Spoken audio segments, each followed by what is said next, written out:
من ناوم مخلص زبار عزیز دانشجو شاعر ڕەواندوزم نزیکەی 30 ساڵ بۆ 30 ساڵ دەچێت سەرقاڵی چاکردنەوەی ئامێرەوەتەریەکانم لە شای ڕەواندوز ئێستاش هەر بەردەوامم.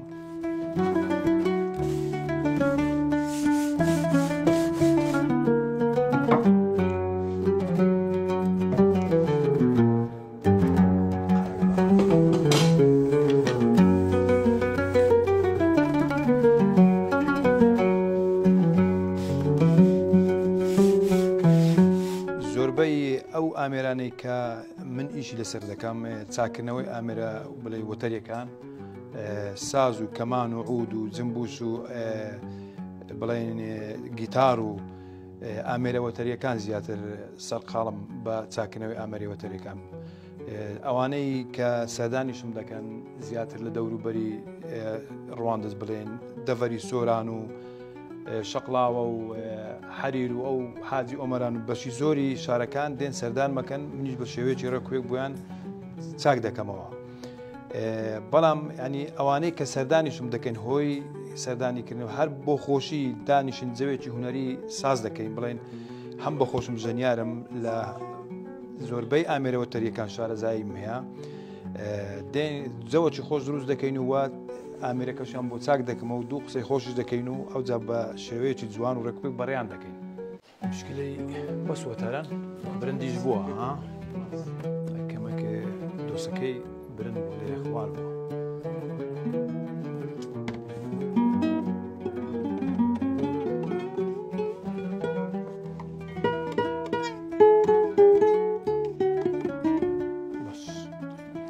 ئەوەش هەر یەکە لە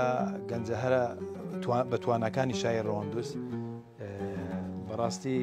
زۆر سەرقاڵم بە ژەنینی هەم لە ژەنینی ئامێرەکانی بڵێن عود و ساز و ئەتوانم بڵێم کەمانیش و ئۆرژیش ژەنیارێکی بەتوانایە هیوادارم سەرکەوتوبی هیوادارم پەرەی بە هونەرێک خۆی بدا.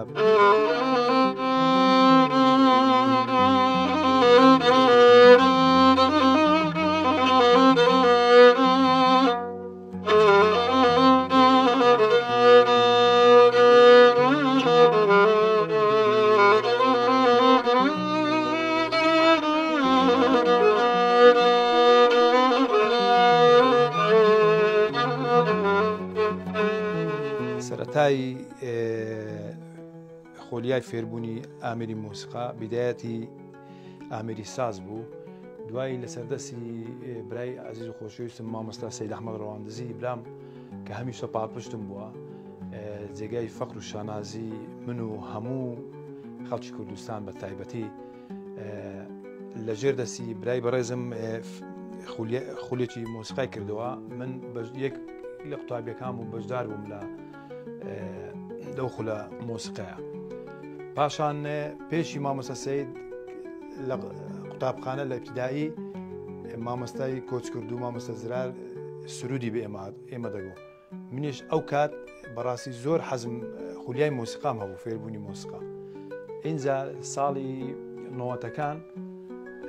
مامۆستا سەید ئەحمەد دەورەیەکی کردووە خولێکی مۆسیقای کردەوە منیش بەشدار بووم لەگەڵ چەند برادەرێک لەسەر ئامێری عود. خۆشم یەکێکم لە ئەندامە کارەکانی تیپی مۆسیقای پاشای گەورە لە چەندی ساڵاتی و بۆنەکاندا بەشداریم کردووە ئێستاش هەر بەردەوامین و دوای چاکردنەوەی ئامێری عود یاخود بڵێن ساز هەر ئالەتێکی وەتەری تێستێکەکەین یانی تاقی دەکەینەوە ئینجا خاوەنەکەی دێ تەسلیمی دەکەینەوە دەیباتەوە بە شێوێکی پرۆفیشنال بە شێوێکی زانستی بەڕاستی چی ئەوە هەمووی تۆنات و ئەوەی خۆی هەیە ناکرێ کە پەنجەدا ئەنێ گزەی بکاتی یاخود بڵێ نەشاز بیتن ئێمە دەبی ئەو پەڕی توانەی خۆمان بەگەرکەین بۆ ئەوەی بە شێوازێکی زانستیانە بۆیان چاپکەین و ببەنەوە.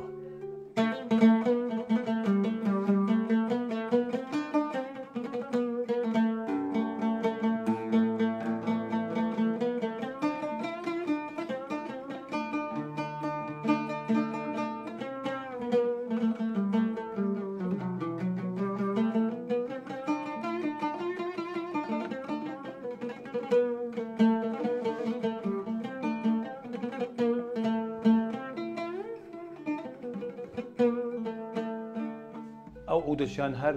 دەستکردی خۆمە 2 ساڵ بەر لە ئێستا دروستم کردووە لە دەرفەتێکی نزیک ئینشاڵڵا قۆناغی کۆتاییەکەی دەست پێکەم دەستکەکە و فینگەرەکە وانەی بۆ دانێم گرنگترین دیاری لای من هەتاکو مردن ئەوە لای من بەهایەکی تایبەتی خۆی هەیە دیاری مامۆستای کۆچکردو و مامۆستا زرار بەداخەوە زۆر یعنی هاموشۆی لەگەڵ منم بوو زۆربەی ڕۆژەکان کاتێکی خۆشمان لێرە دەبردە سەرێ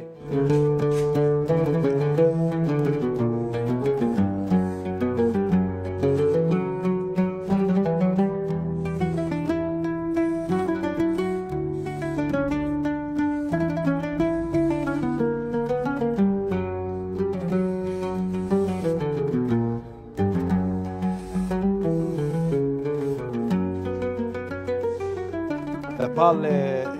کاری چاکردنەوەی ئامێرە مۆسیقیەکان کاری خۆشنووسیش دەکەم جارێکیان بەسەراتی